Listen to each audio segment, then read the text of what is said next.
Nigeria's communications and digital economic sector has witnessed significant revolutionary reforms and policies that has broadened communications and digital space in Nigeria under the current minister, Professor Isa Ali Pantami. Let's share with you his experience and efforts on talking with the minister. Today, Nigeria has witnessed a revolution in the telecommunications and digital economy sector of the country. And of course, this to a large extent has changed the fortunes of the Nigerian economy. And of course, one ministry that is saddled with the responsibility to shape the destiny of this country in this sector. We're talking about the Ministry of Communications and Digital Economy. So let's welcome the Honorable Minister of Communications and Digital Economy, Professor Isa Ibrahim Pantami. You're welcome, sir. Thank you very much. To propel the country towards attaining a vibrant digital economy, the federal government, through the ministry, unveiled a roadmap in the form of a national digital economic policy and strategy, 2020 to 2030. What is the success story of this policy so far, and what are the challenges? Thank you very much, my brother, for giving me the privilege to discuss about our journey so far with regards to digital economy in Nigeria. And I welcome you and your esteemed team to our office here in the Digital Economy Complex in Bora, Abuja. You could recall that we were appointed as ministers officially on the 21st of August 2019. The first thing I did was to have an engagement with the CEOs of parastatals under the ministry to identify what they were implementing and the gaps, and to come up with new initiatives that will make the sector more vibrant. After my engagement with them for at least 1 week, I discovered that what was missing in Nigeria and in the ICT sector then was digital economy.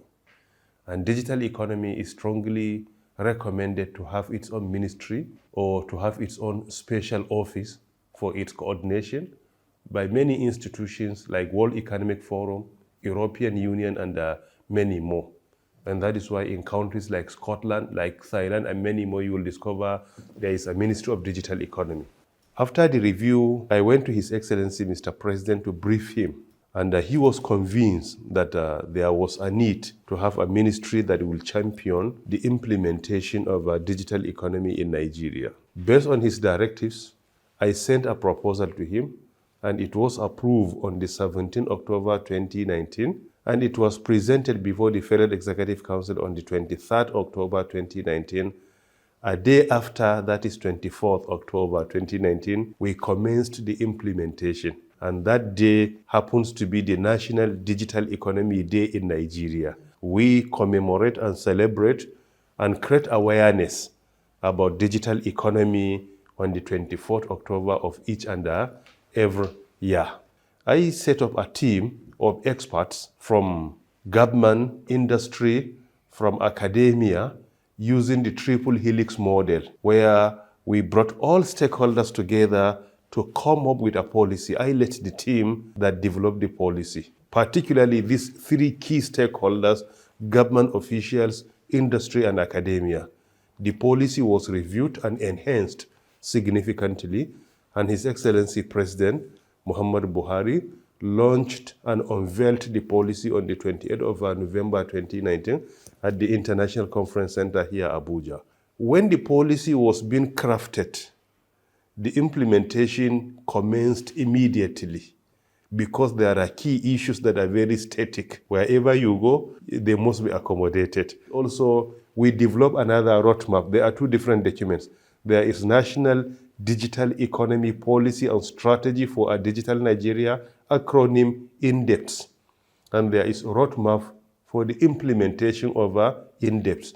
That roadmap brought out some key initiatives to be implemented so that we can achieve the key objectives of the main policy. the actionable plan. In the policy, there are 8 pillars.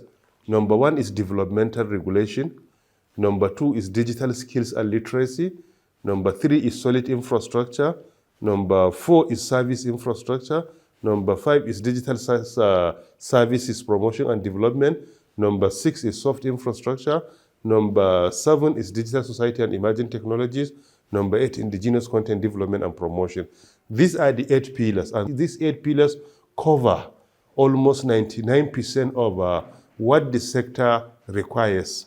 And all these policies today are being implemented. Developmental regulation, we have developed so many regulatory instruments through the regulatory institutions and parastatals we supervise. We have many regulatory instruments developed by the National Information Technology Development Agency, NITDA.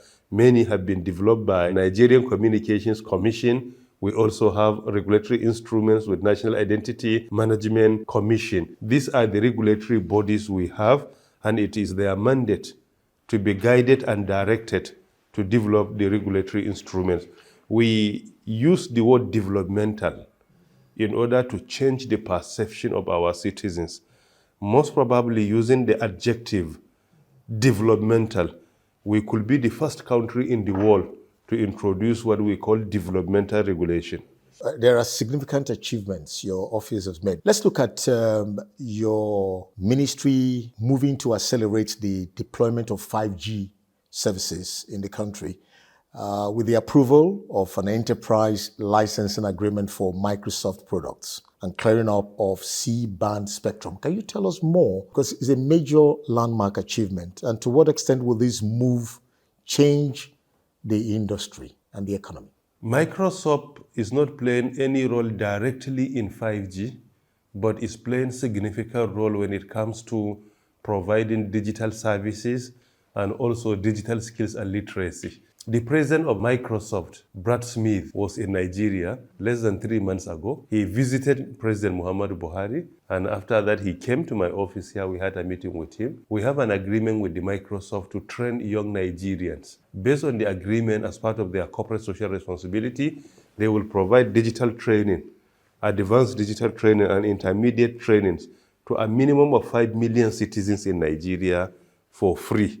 This is indeed very commendable. The recent agreement is not for the deployment of 5G, but we discovered that many institutions of government are purchasing Microsoft license in their activities, NNPC, CBN, many more. And huge amount of money is being spent in that manner. And they are doing it alone. Sometimes there is too much duplication. Sometimes the price is not negotiated the way it is supposed to be. So Microsoft has different agreements. If your institutions want, they can purchase it one by one. If you like, as a government, you can have an agreement with Microsoft. You negotiate the price so that you can have universal service agreement that each and every institution of government that wants to purchase Microsoft will leverage on that agreement you have and purchase it. With this, firstly, it will reduce cost. Based on our computation, it will reduce government spending by 36%. That is minimum, the amount being spent. Number 2, it will enhance the quality. Why? Because Microsoft, if it is through government, it will continue to provide support after sales. And thirdly, also, you will be able to avoid duplication. By avoiding duplication, you will save another huge amount of money beside what I earlier mentioned. And there was an agreement like or similar to that in 2006, that is, which is around 16 years ago, but it was not sustained. But now we want to sustain it. That is what brought about the whole argument. It's not in any way saying that each government institution must patronize Microsoft. It is optional. As we all know that 5G is not just a technology today. It is just like a revolution in the digital economy sector. It has been deployed in so many developed countries. In the US, there is 5G. In the UK, in South Korea, for example, there is 5G. In so many European countries, they have deployed 5G. Our journey for the deployment of our 5G in Nigeria commenced since the time I became a minister. Officially, it commenced around October or late September and early October, a month after our appointment. Through NCC, we granted the approval to MTN to kickstart the process of a trial for 5G deployment in Nigeria.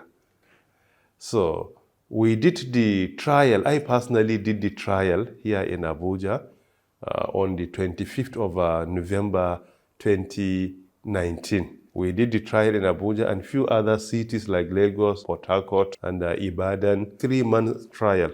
After the trial, we reviewed the report of the trial with all the major findings from the trial, and the report was very positive. Early 2020, many of our citizens were worried, linking 5G to COVID-19 pandemic. As a responsible government, no matter how you think people do not understand a technology, you cannot ignore their genuine complaints. We put the process on hold and directed NCC to engage our citizens and create more awareness, and at the same time, we also make more consultations. So as I'm talking to you today, we are almost done with the 5G trial.